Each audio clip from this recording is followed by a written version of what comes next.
flickering sound. Okay, that should have fixed it.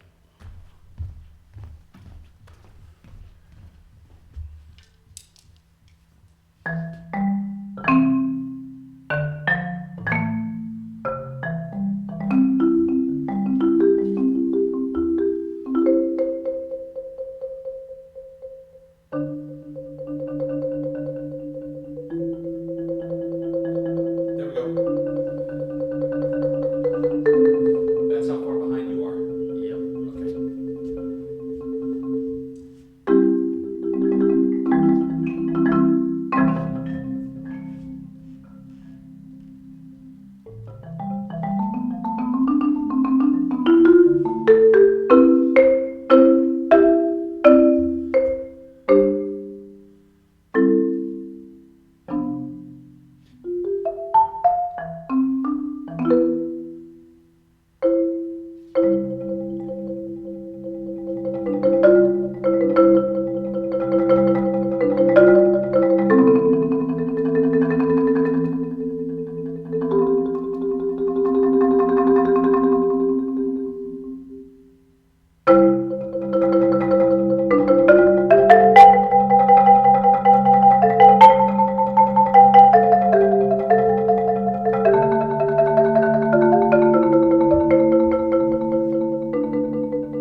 It's a very fun instrument to play. Very exciting, very enjoyable, very soothing to the ears. But most people who practice this instrument don't have access to one. Most people who look at these instruments are like, wow, that's really cool. Usually schools are the ones who have these, or larger organizations, because they're just so expensive. They're hard to get, hard to store. I mean, this thing's almost 8 feet long by itself. It's a very large piece of equipment. It's just a hassle to deal with. So what we're gonna do today is we're gonna help accommodate people who want to practice mallet instruments like this one, even though that they don't have access to one themselves. So over here, all we need, a big old thing of cardboard, some scissors, and some duct tape. That's all we need to make this thing work. Now, I'm gonna use a pencil just for a little bit. You don't really need one, but it's a little nice just to keep things going. So, if you haven't noticed yet, this cardboard has the UE sign on it. Good old sponsored by KD Sound Co. Thank you. This was a box that had a piece of very large sound gear in it, and I got to rip it apart and do this with it. So, all you need to do is take really any sized box and compress it down, fold it up. Maybe you have to take some of the folds and flip it out so that it's a little longer. It doesn't have to be this exact length. It can be just about whatever size you want. So what I'm gonna start with is I'm gonna start finding the middle of this thing. So from here to here, I just find the middle. Now luckily for me, this piece of cardboard has a nice little indent just over here. It doesn't have to be perfect, doesn't even have to be great, just has to be enough that you see it. So the next step we got here, duct tape. Go find the end of the duct tape. For me, that's the hardest part sometimes, is just to find the end of the duct tape. The rest of it's usually pretty self-explanatory, but man, this duct tape sometimes. So all you gotta do, get a nice big long strip of it. You don't need a super long strip. And where we made that line, if you made the line, you wanna go to the very edge and get a piece that starts right below the line. This will be our halfway point. This will be important for when we move forward. And all you gotta do is make it so that it's mostly flat, make it very long, and then cut it off near the end. Now, I don't have the best scissors. There we go. Kind of like so. That is now a single note. It's not going to be the most exciting instrument in the world, but it's going to be an instrument that works. So before I get too far here, I want to make sure that everything's running smoothly on this end. Let's see here. Look at that. Alrighty, cool. So now when I go through and I make the next mark, I want to make this similar to the first one. You want to leave a very small space, not even the width of a finger, between the two notes, the two pieces of duct tape at this point. And then you want to cut so that the piece that you're working on right now is slightly shorter than the piece before it. And the whole reason why we do that is because if you look at the big old marimba over here, each of the notes are bigger or smaller depending on how high of a note. Because these are just targets to hit for practicing, we don't want perfection, but we definitely want similar sizes. So all I'm doing is getting what's called a graduated set. If they were all the same length, if they were all the same width, if they were all the same height, then we'd have a couple of issues. Now we don't have to have so many issues with all of that. Our playing areas will slowly get smaller up here, and our playing areas will slowly get bigger down here. Super nice, super convenient, very useful. Now, some instruments in this world do not have what's called graduated bars. Some of them, what they have, is they have normal uniform sizes, and they're a little hard to play sometimes because a lot of musicians, we deal with spatial awareness, and our lack of spatial awareness is really going to hinder ourselves in the long run. So we won't be able to play the same music that we musicians normally are able to sometimes unless we've practiced on a non-graduated instrument. If we spend all our time doing only one thing, sometimes the graduation or the different sizes of the bars are different between companies, between their instruments. So if you're used to playing one brand of instrument, when you go to a different brand, it might be a little jarring. So I've made 6 strips so far. For me, I'm only going to get to about 19 on the bottom. We'll talk about why in a second.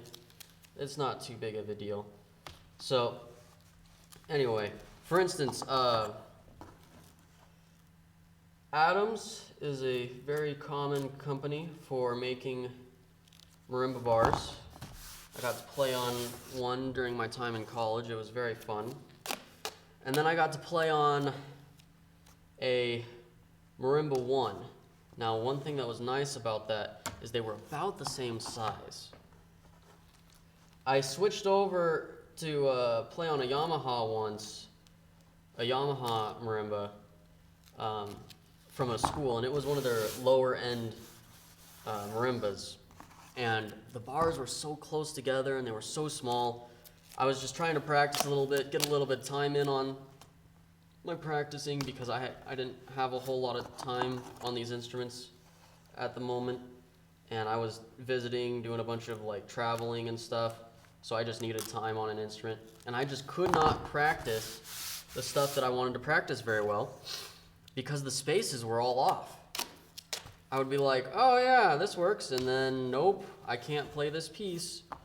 So I had to basically relearn during my little time with that instrument and then go back and forth. during my time in college, I got to borrow a vibraphone with non-graduated bars. And that was kind of interesting, except when I was at school, I'd be playing with normal bars. So non-graduated versus graduated is just, it wasn't going to happen. So that's kind of how this marimba is being built. This practice mallet instrument is being built as of right now. It's getting there. We've got 1, 2, 3, 4, 5, 6, 7, 8, 9, 10, 11. We're almost done with the front row already. Happens quick.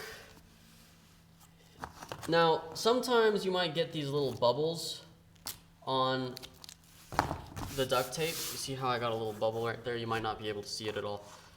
It's okay to have these little air bubbles.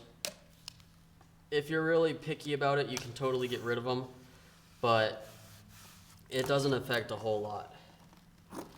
Now, you can do this sort of thing with just about anything, but I have found that cardboard is a superior material for multiple reasons. One, easily accessible. Just about everyone has one. Has some form of cardboard somewhere. And if not, they're relatively cheap to get. And two, the bounce that you get off of this is similar to the bounce of an actual marimba, which is really important because us musicians, we're also touch oriented. We try to use as many senses as we can, and one of it is, how does it feel? Does that feel like a loud note? Does that feel like a soft note? And if we can't figure that out as a musician, then we're gonna have a bad time. So let's see here. I'm gonna do this one, and I'm gonna count how many we got going. Yeah. Being a mallet player, it's not all glory and fun. 16, so we got 3 left. Beautiful. And as you can see, these bars are getting really tiny. These pieces of duct tape, they're getting real small. And that's okay. That is perfectly fine with me.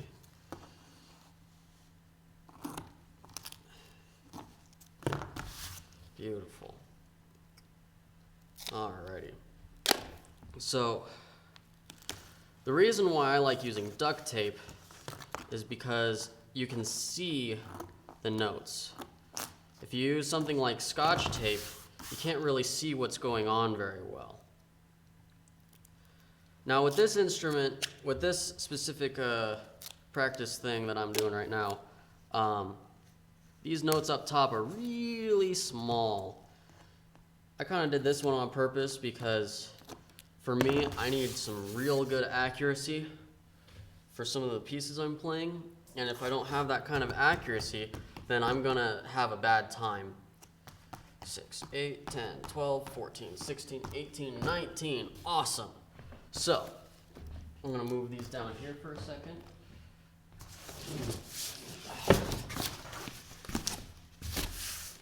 That's kind of what it looks like, if you can see it. There's a little bit of glare. But yeah, there you go. It looks kind of nice. I like that line that I drew at the beginning because it makes it all look kind of nice. So now what we got to do is we got to deal with the second row. Now, if you looked on the marimba when we were doing this marimba has a couple of things going on. If you notice, there's a group of 3, there's a group of 2, 3, 2, 3, 2, all the way down the instrument, all the way to the end. But at the bottom, it's all just one straight line. It's all consecutive. There's no holes. That is because the marimba and the vibraphone and most percussion tuned instruments follow what a piano looks like. When you look at a piano, there's a bunch of black keys and white keys. The black keys are in groups of 3s and 2s, and the white keys are just all the way down. That's what we gotta do up here. Now, you gotta make a decision when you do this sort of thing. Do you start with a 2, or do you start with a 3? And for me, I think I will start with a 3. So how I've determined that is I wanted to know is this going to be mimicking a marimba, or is this going to be mimicking a vibraphone? A marimba starts with the 3 notes up top, whereas a vibraphone starts with the 2 notes up top.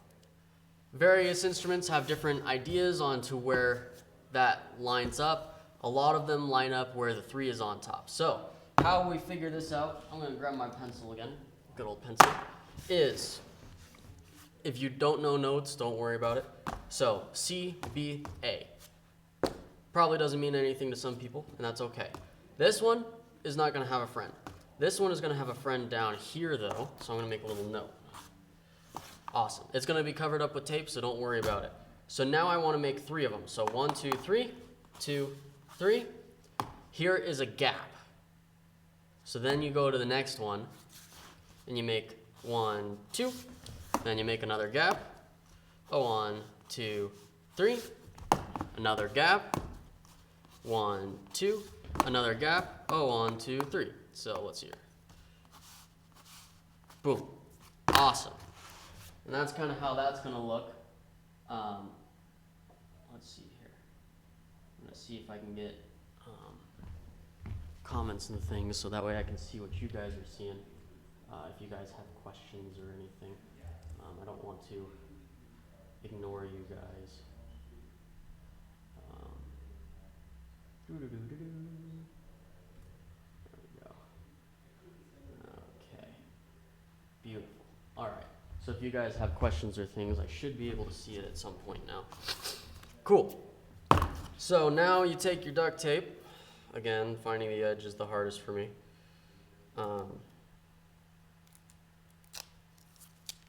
There we go.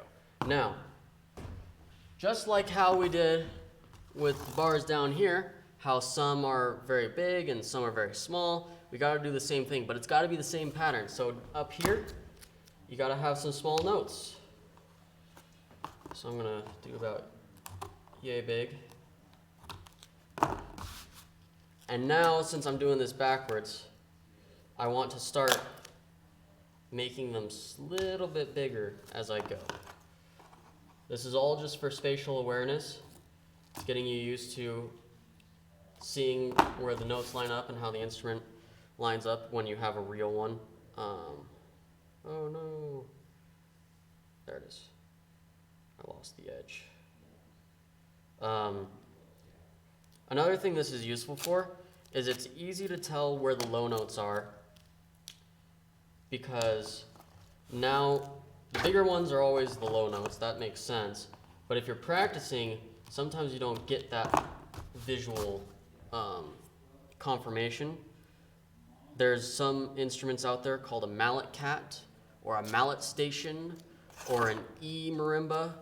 And basically what those are is they are electronic instruments that allow you to play like a marimba with mallets and stuff, but you can have a digital sound coming out. It's really fun, really interesting, but all of the bars are the same on almost all of them. So it's really hard sometimes to tell where the bottom note is without actually hitting the note. That's if you haven't gotten used to playing these instruments before. If you've gotten used to it, usually the left is lower, the right is higher. Not always, but most of the time. So skip 1, and then I do this guy over here. Good old, let's see here. 1, and then there's a 2 right here, so now I gotta do 3. Now notice I'm doing all of this in between the 2 notes over here. The whole reason why I'm doing that is because just like with the marimba, it's also in between notes. So I just want to get this just about as close to what a normal marimba would look like, even though this isn't one. The main bummer about this thing is it's not going to make satisfying sounds. It's going to sound like, well, you're hitting cardboard. But right now, I don't think beggars can be choosers, so I'm just going to do with what I got, what I have available to me, because we got to keep on keeping on with practicing and getting ready for whatever is coming our way. And when life picks back up and everyone's back to moving and doing things, you have a way to practice on the actual instruments, and you have a way to practice at home. And for a lot of people, it's just too expensive to play on one of these instruments. So now you have a way to play one of these even though you don't have one yourself, and it's an easier way to get into the whole thing. And then if you really like this sort of stuff, then you can start doing more, get crazy with it. Maybe it's time to invest in an actual instrument, but they're so expensive and they're so hard to get. It just takes so much time and effort, but they're so beautiful. They're one of my favorite instruments to play. Definitely more unique than just a drum set, in my opinion, because drum set, just about everyone knows how to play drums. Everybody has access to a drum set at some point in their life, whereas a marimba, not too many people get to be that lucky. So there we have it. Good old cardboard. Now, this instrument is just about ready to be played. It's not going to sound beautiful like the marimba, but it'll get some spatial awareness going. So let's see here.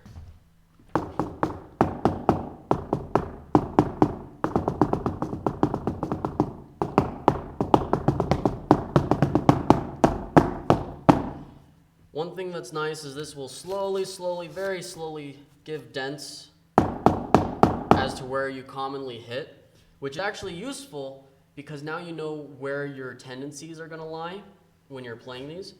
You don't want to play way up here half the time, you don't want to be playing way down here, and you'll definitely know if you keep hitting the actual cardboard. This is relatively safe for the mallets. Mallets usually, they get hurt by things like dirt and grime. This is a relatively clean surface, so it's not a huge deal. Relatively good for mallets. And there you have it.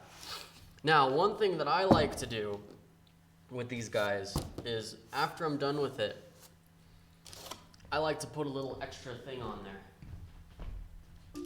So I already made one of these just for the heck of it. But it's got this little doodad up here. This little doodad is actually a practice pad.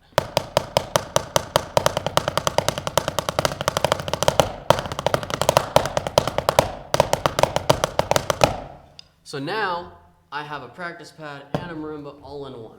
So how do we make one of these? Well, let me show you real quick. What you're going to need is small pieces of cardboard. This is probably a few too many. It'll be a little bit bigger of a practice pad. So all you need is like maybe 4 sheets of cardboard. You don't need a whole bunch. I have enough to make 2 here. So just get them in a nice boxy shape, kind of like this. A great thing to use is if you used a cardboard box to make this, use the flaps that actually close and make the box a full-on box.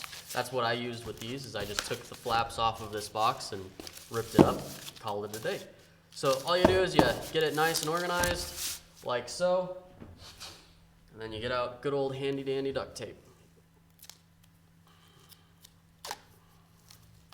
And for me, I start relatively long. And the reason why I start long is because these guys will want to move on you when you do the first round. So I'll just put that right there. Then I hold on nice and tight.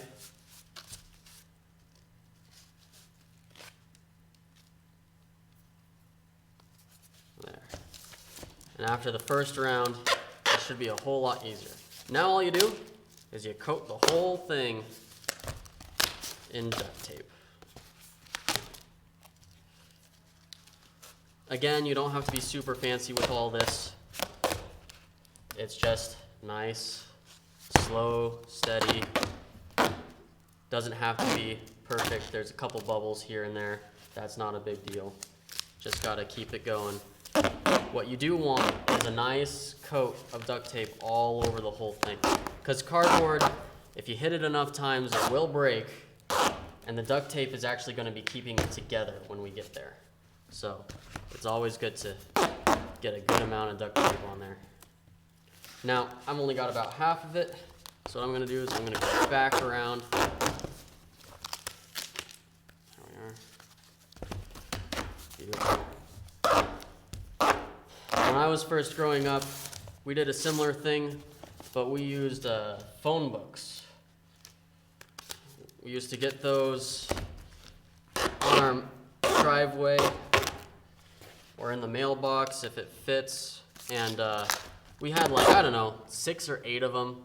We didn't need them, but what we did is we used them for things like this, especially for marching band, because we wanted to train our bodies, we wanted to train our hands and our arms. Well, a bunch of paper wrapped in duct tape is not the best for rebound. So we had to work on our own rebound with it. That's what we used to do. With this, you're gonna get a more realistic rebound. That's part of why I like cardboard, is it's a little bit closer to an actual drum. Most people can buy a practice pad. They're not super expensive. I've seen them going anywhere from like, I don't know, 10 bucks to maybe 30. If you get a really fancy one, they might be more expensive. Or if you get ones that are meant to mimic like specific instruments, like marching tenors, which are those marching drums that look like 5 or 6 drums all in one. Those tend to be popular. Awesome. So I'm basically there, basically to the end of this part, but I'm missing the ends. Oh, I should get out scissors. So I'm just missing the ends of this thing.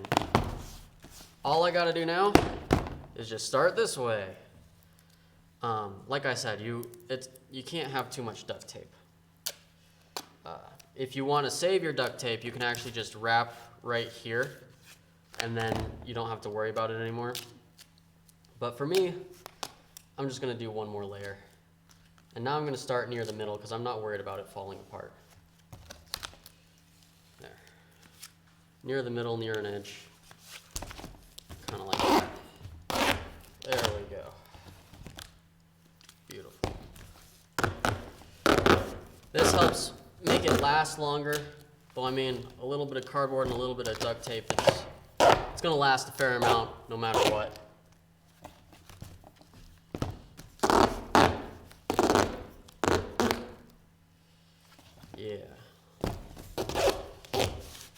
Yeah, we did all sorts of crazy things back in high school for me. I used to be in marching band. I did all 4 years in high school. First year I was in bass drum land. I got to play a bass drum. Now, there were only 4 of us, and 2 of us were actually 3 of us were very tiny, including myself. And we had one guy who was my friend, and he was giant. So what they did is they put him on the biggest bass drum, and the rest of us had to fight over the smaller 3 bass drums.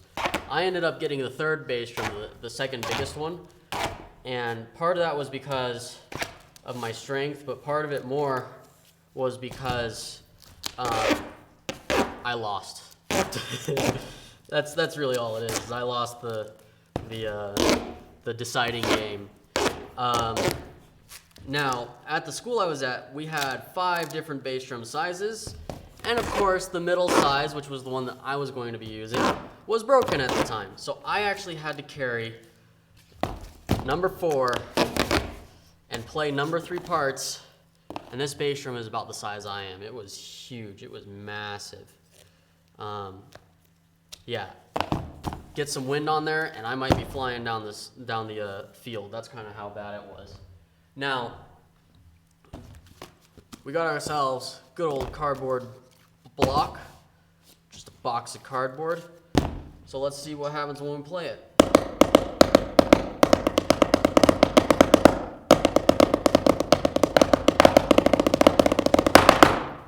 Now you don't have to worry about hurting a table or anything when you do this. Uh-oh.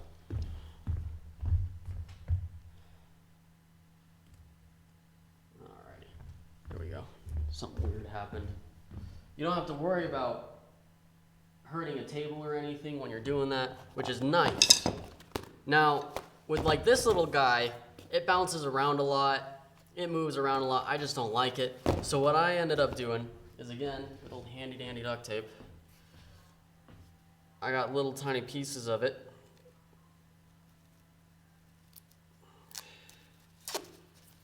You don't need a whole lot. And I just flipped it inside out of itself, so it's basically like double stick tape. Put one right here. Put another one on there. And then if you want, you can do all four corners. But for me, I kind of cheat at the end. And I get a triangle going. So I do one in the middle on the far side. This guy bounces around a lot, so I have to do that. With this one, it's got enough weight to it that you don't have to. Boom. And now, let's get rid of some of this stuff. Go back to our old keyboard, this one that we just made. And it just lives in the top corner, just right up here. For me, I'm gonna put it right down here for now, just because. Ta-da. Now, for a lot of us, we don't have mallets, we have sticks. Some of us, we might just have spoons or other kitchen equipment. You can totally play this stuff just like so.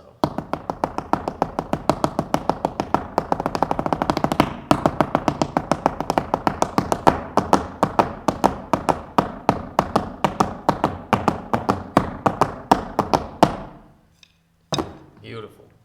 Not super hard to do, not super crazy either, but it's pretty fun. So there you have it.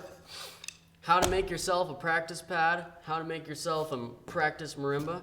And the nice thing about it is it's super skinny. So now I can just take this and hide it away so that nobody has to worry about it. It doesn't take up a huge amount of space like what a marimba would take up. It just takes up a little bit. And that's kind of the goal here. Take up a little bit of space, make it accessible and easy for everyone to use, just make it an overall fun experience.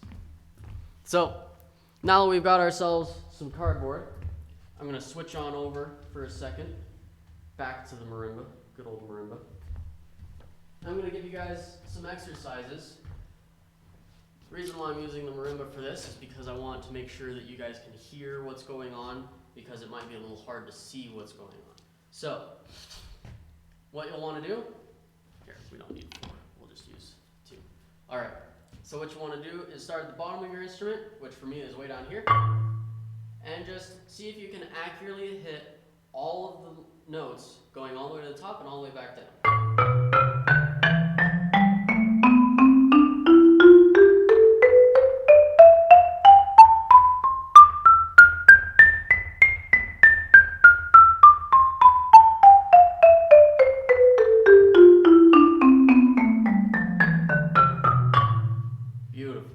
Try to be in the center, don't try to go to the edges, just try to keep it nice and in the middle.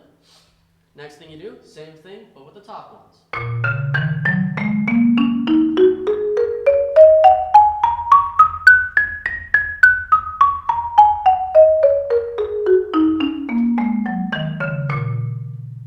Beautiful.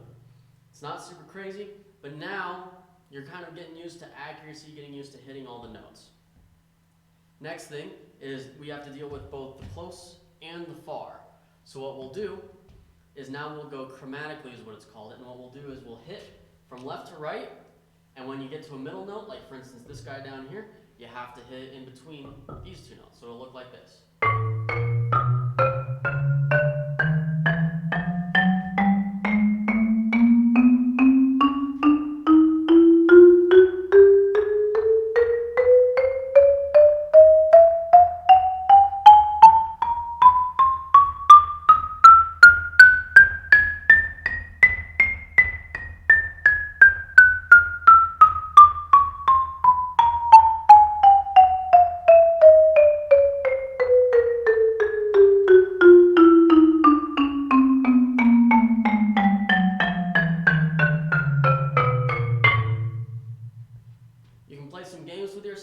play the bottom note, then the bottom 2, bottom 3, bottom 4.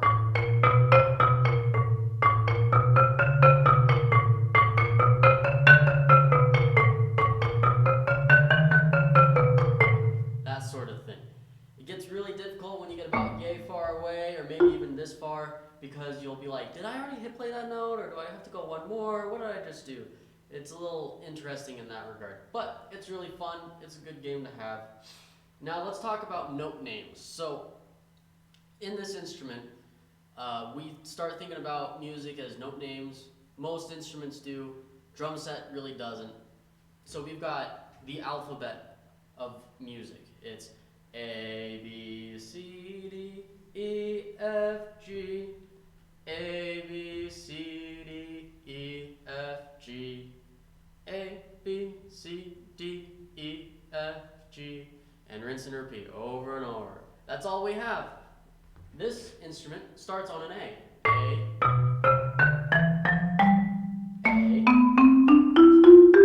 A, A, and rinse and repeat all the way down.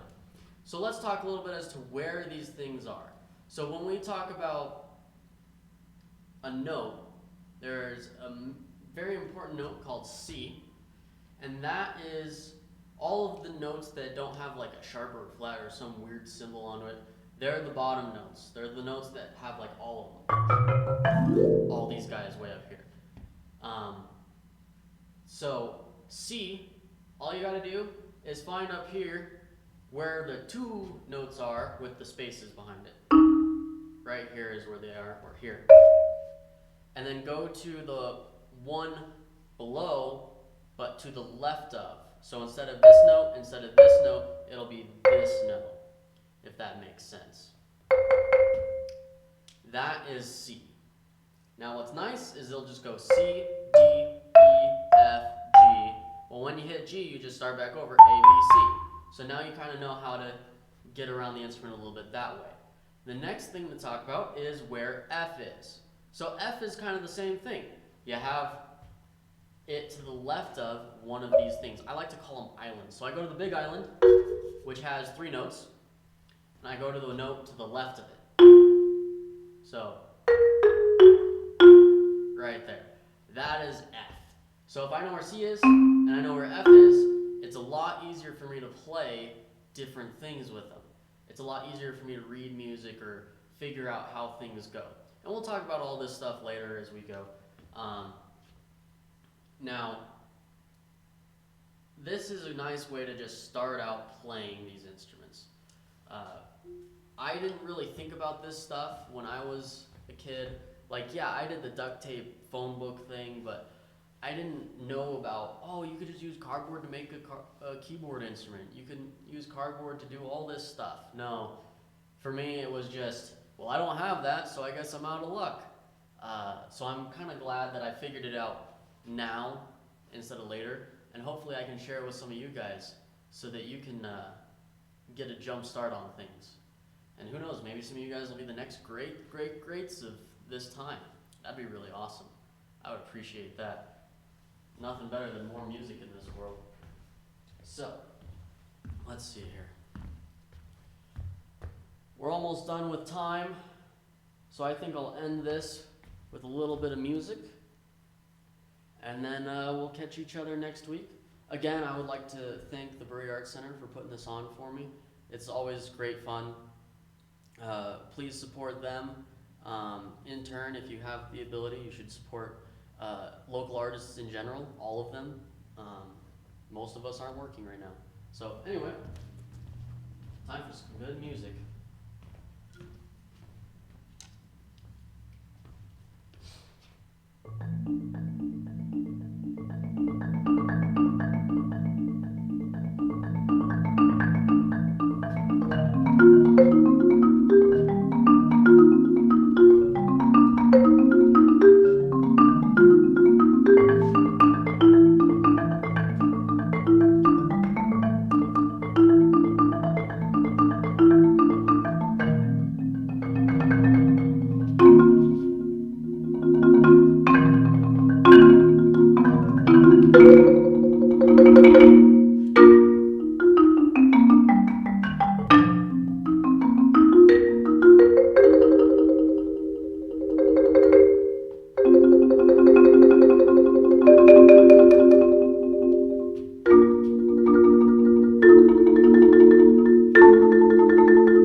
definitely enjoyed it.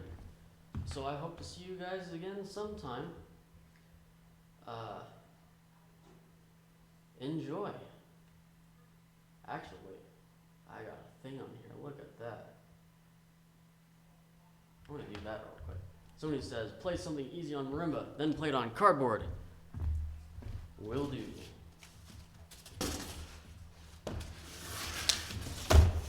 So, good old tune.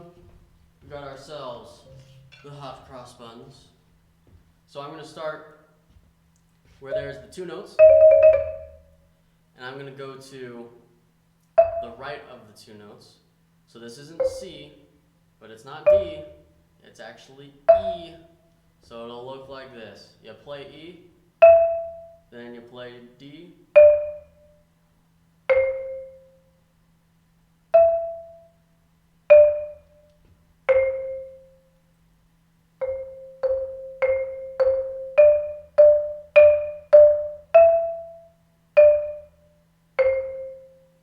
pretty simple, pretty easy. Now when we go to the cardboard,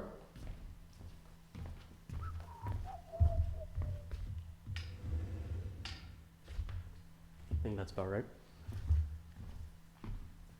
Again, find your 3 or your 2s. Actually, I mean 2s to the right of the 2. So it'll look like this.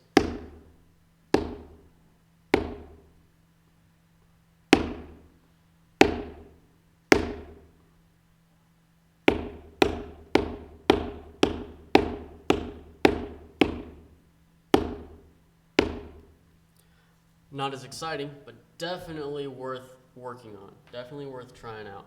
Another great tune, some of you might know it. You want to start on your good old letter D. Then you want to go to your good old letter E.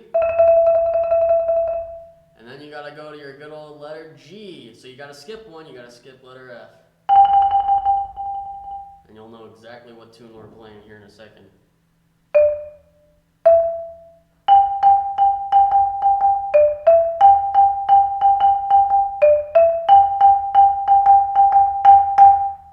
Last note, you gotta go down one, but you can't go down on the lower manual, you gotta go to the upper manual. So you gotta go to the island, and it's the left of the big islands.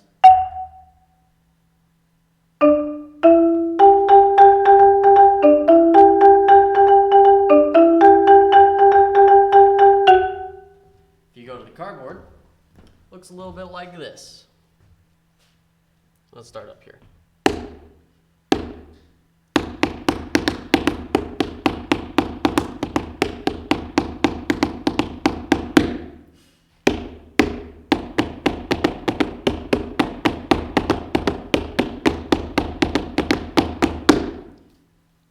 There you have it.